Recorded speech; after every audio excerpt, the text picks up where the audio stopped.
Hello guys, I am Payal. Today I am going to tell you daily routine English sentences. Friends, ये कुछ ऐसे sentences है जिन्हें हम डेली अपनी इंग्लिश में यूज़ करते हैं। जैसे फर्स्ट सेंटेंस है क्या चल रहा है। हम किसी से अक्सर पूछ लेते हैं कि क्या चल रहा है, तो हम इसे इंग्लिश में कह सकते हैं what is going on. What is going on. हमारा नेक्स्ट सेंटेंस है इसी से ही रिलेटेड हम एक से बहुत सारे सेंटेंस बना सकते हैं। जैसे आपकी पढ़ाई कैसी चल रही है, how is your study going on. How is your study going on. हमारा नेक्स्ट सेंटेंस है आपकी ट्रेनिंग कैसी चल रही है। आपकी ट्रेनिंग कैसी चल रही है, तो हम इसे इंग्लिश में कहेंगे how is your training going on. How is your training going on. हमारा नेक्स्ट सेंटेंस है हम अक्सर कोई काम करते होते हैं, हम किसी को बोलते हैं कि एक मिनट में आ रही हूँ मैं, तो हम उसे कह सकते हैं कि just a minute I am coming. Just a minute I am coming. हम कोई भी यूज कर सकते हैं, just a second, just a moment. हमारा नेक्स्ट सेंटेंस है फोन पे रहिए। अगर हम कोई काम कर रहे होते हैं, हम किसी से फ़ोन पे बात भी कर रहे होते हैं, तो हम किसी को कह देते हैं ना कि कोई हमें सडनली आवाज़ लगा देता है, तो हम उससे कहते हैं ना कि फ़ोन पे रहिए, प्लीज़ होल्ड करना। तो हम उसे कह सकते हैं कि please hold on. Please hold on. कई बार ऐसे होते हैं कि कोई सडनली हमारे घर पे आ जाता है या हमें कोई काम याद आ जाता है, तो हम कहते हैं ना कि मैं फ़ोन रखता हूँ। We can say in English I hang up now. I hang up now.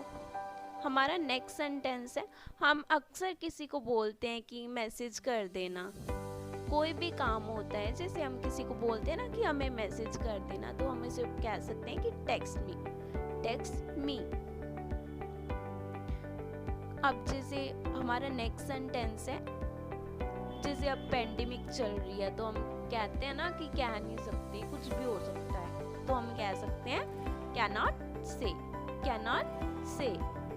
हमारा नेक्स्ट सेंटेंस है जो अभी मैंने बोला था उसी से ही रिलेटेड है। होने में तो कुछ भी हो सकता है। अभी पेंडेमिक चल रही है, तो अभी होने में तो कुछ भी हो सकता है। गॉड नोस कि क्या होगा, तो हम कह सकते हैं कि anything can happen. Anything can happen. हमारा नेक्स्ट सेंटेंस है जैसे हम घर पे होते हैं, तो हमारा भाई बहन हमें कुछ भी बोल देते हैं, तो वो देखते नहीं कि हम बड़े हैं या छोटे हैं, तो वो हमें कोई वर्ड बोल देते हैं जो हमें अच्छा नहीं लगता, तो हम उसे कह सकते हैं कि बोलने से पहले हमेशा सोचा करो। तो हम इसे इंग्लिश में कहेंगे think before you speak. Think before you speak.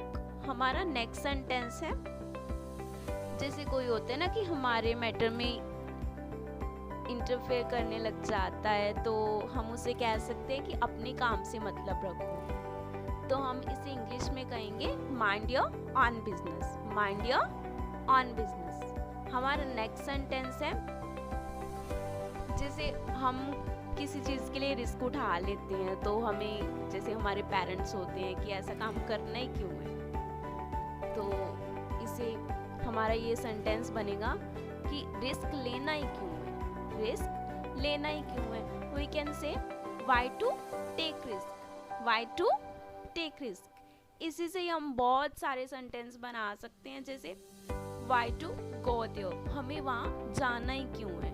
Why to do this work. हमें यह वर्क करना ही क्यों है। Why to fight anyone. हमें किसी से लड़ना ही क्यों है। Thank you for watching this video. I hope कि आपको वीडियो पसंद आई होगी। Please don't forget to like, share and comment on my video. Thank you.